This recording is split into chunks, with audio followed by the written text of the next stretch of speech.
Good morning, David. Thank you for the introduction, and thank you, Korea, for inviting me to speak at the e-navigation on the way 2020.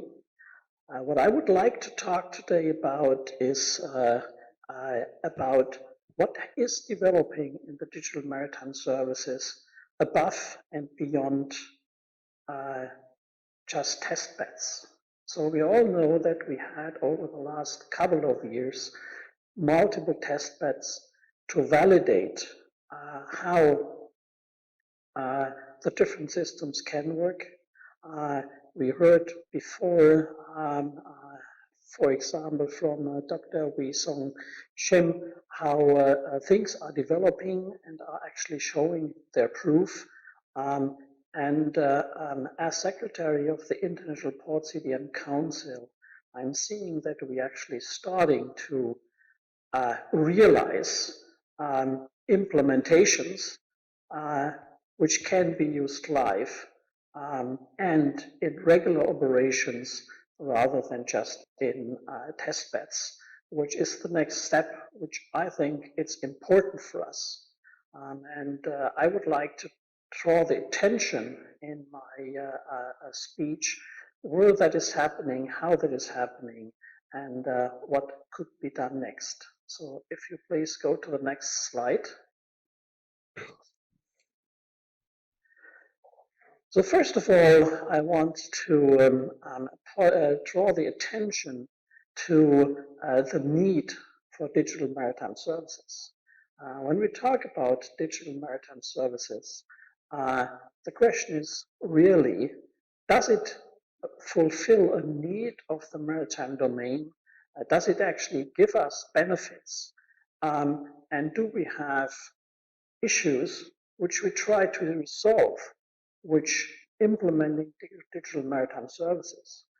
Because ultimately, if we are not solving issues we have, and if we are not providing additional benefits for the maritime industry on the long run, that would not really work. So when we take a look to what is going on, we are seeing that digitization is a key component of all of our lives. We see that in that conference here, which is amazing, and I thank very much Korea for actually organizing that, how we can actually work together internationally across continents and across long distances. And the maritime domain is waking up to that, and we are starting to see a lot of implementations.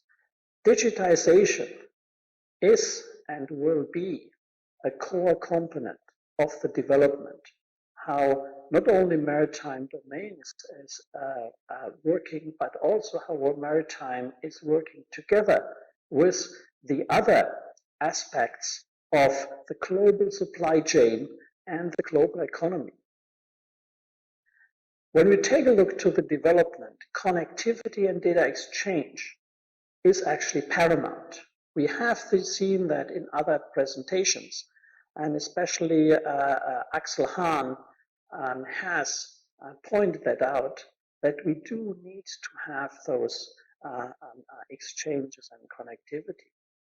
And yes, we do have different initiatives which are trying not only to organize things, but actually trying to implement those connectivity and data exchange issues to allow digitization in the maritime domain to resolve issues we have with communication and with collaboration and help us forward in the future. When we do that, as we also have heard in earlier speeches, compatibility is of essence.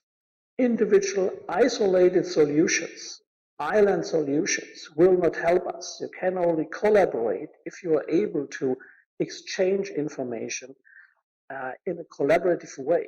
We can only work in these conferences when we are exchanging our different thoughts. And we have seen with a couple of those technical glitches that if that doesn't work, then more or less the system breaks down and we cannot actually move forward. So compatibility is important, but also scalability and flexibility. Because as we are implementing more and more services, we will actually need scalability of connectivity and of data exchange to be able to exchange more and more information as we are moving forward. Standards are growing up. Yes, we do have standards. We heard about the S100 standard. I may just add to what Axel before was saying, that IMO has actually established or enabled S100 model as the common maritime data structure to move that above and beyond the hydrographic data model. So we have the S1XX series as those which are on the hydrographic side, S200 series for IALA, and so on and so forth. So we're already starting to see these expanding. But we have a need to mature those standards to be usable. Next slide, please. Well, that's just a small introduction to confuse everybody. Because when you take a look to that, you're seeing how many initiatives are actually currently underway. Each of those initiatives are addressing a certain specific aspect of digitization in the maritime world. So each of those initiatives are important. What is difficult for outsiders to see is that while there are certain overlaps, that they are all important aspects and they are not necessarily trying to compete to each other. So that is one of the challenges we currently have, that those different initiatives are not seen as competing initiatives, either or, but as complementary initiatives. And that is actually what collaborating is. So when we see the theme of this e-navigation underway Asia-Pacific, collaborating to harmonize maritime digitalization, and that is exactly important, that we see each other as complementary work. So go to the next slide. Now we already have seen in other slides the different maritime service services which have developed from maritime service portfolios.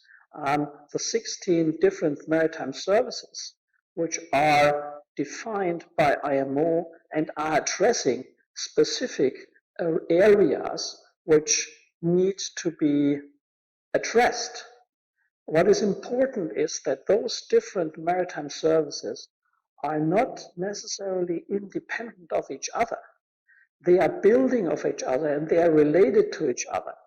So we have to keep in mind that if you have a specific maritime service which is provided, those maritime service is collaborating in the arena of different maritime services and takes advantage from other services and provide advantages to other services as they are going on. When we, for example, take a look at Maritime Service 11 Nautical Chart Service and Maritime Service 12 Nautical Publication Services, both from with the domain owner of IHO, they are actually complementing very well each other and helping us to get more and more situational awareness to those which are navigating ships.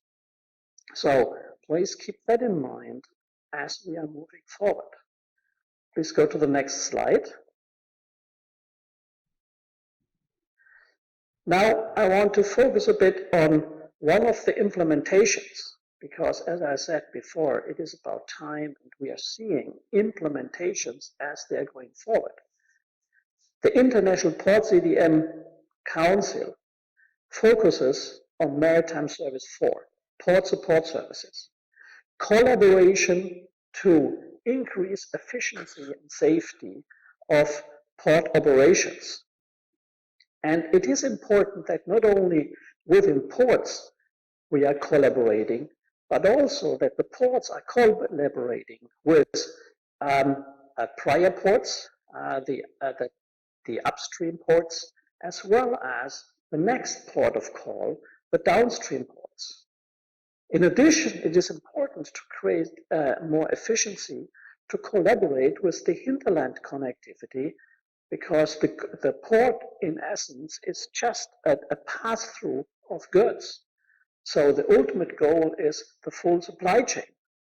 Now, as we are developing port-to-port services, as we are increasing the efficiency of the port, and as we are collaborating in the port, we also can, with that digitization of those maritime services, we can also improve the connectivity and the efficiency of the complete supply chain. So that is what we are focusing in the port-to-port services. Optimization of the port call, with that optimization of shipping overall, but also optimization of the total supply chain. And besides optimization, also providing the necessary transparency. Next slide, please. So we have heard about the Maritime Connectivity Platform, and we will hear more about it in the next session. That is a very important aspect, because without connectivity, we cannot actually generate the necessary data exchange to enable collaboration. So Maritime Connectivity Platform is a means of building a kind of, as it's sometimes said, the maritime internet. And it is actually enabling activities like data exchange, like trusted, secure information exchange, and so on and so forth. Now, that is enabling for us for digital maritime services. Go to the next slide.